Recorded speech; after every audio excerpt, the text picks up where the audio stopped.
Hi, how's it going? Gaby Kemizi here. Do you have a hard time talking with your prospects and closing them over your phone? But in this video, I'm going to talk about the three-way call technique, what it is, why it's so important to have in your business, and a couple mistakes that you should avoid while doing it. So what is the three-way call technique? Basically what it sounds like, it's when you are on the phone with your prospect and you have an upline or somebody else that's also in your business, hop on the call with them to help close the prospect. Although it might seem like doing a lot sometimes when it comes to closing somebody, it actually is very important that you have this step down if you plan on building a successful and thriving network marketing business. So why are three-way calls important? Three-way calls are important because they do two things. One, they build credibility and validate you in your business. And two, and what I think is most important, is it takes the pressure off when it comes to closing somebody. It allows you to not have so much pressure on yourself when you're talking to a prospect. When all you're thinking about is how can I close this person, it can be very easy to kind of lose your train of thought, say the wrong thing, and end up losing that person for good. So a three-way call is a great way to take the pressure off of yourself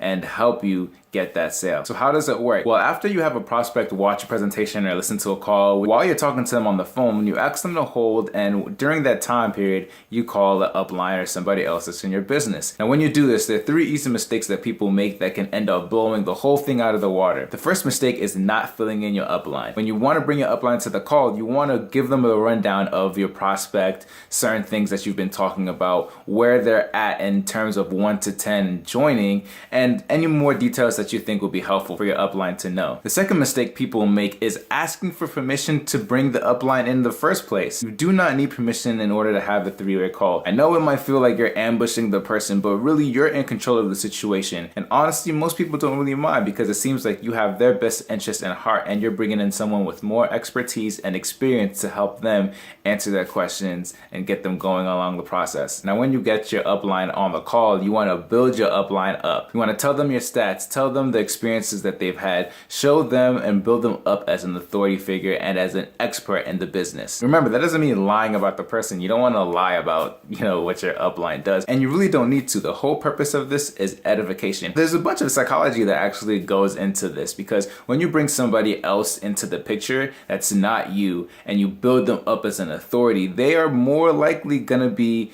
open to listening to what that person has to say. Not saying that what you have to say is irrelevant, but people are more likely to hear something easier and accept something coming from somebody else who you deem as an expert, which is why three-way calls can be so impactful. But the third mistake that you can make that really messes the whole situation up is interrupting your upline when they are addressing the prospect. Once you introduce your upline, you build the edification, and you've given them the appearance that they're an expert, all you have to do now is say absolutely nothing. Don't say anything. Just keep quiet and let your upline talk. Let your upline do the work. The moment you butt in and say, oh, don't forget to mention this, or oh, you forgot to say this, the edification process goes out the window because you just built your upline as an expert and now you're reminding them things about the company that they so-called forget. This can throw the whole situation off and gives the appearance to the prospect that, both of you don't really know what you're doing. And that is a sure, quick way to lose that prospect. So what do? You introduce your upline,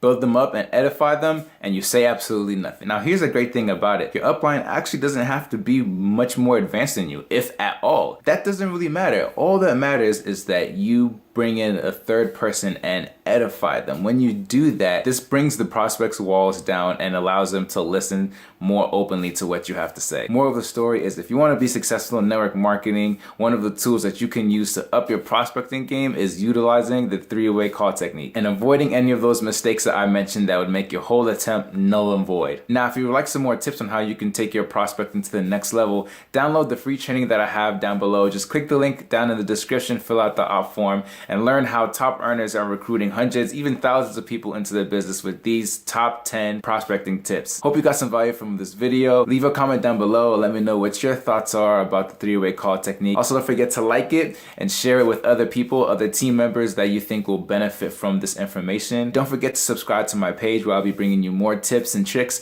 on how you can be successful in your network marketing business. Thanks for watching, and I'll catch you on the next video.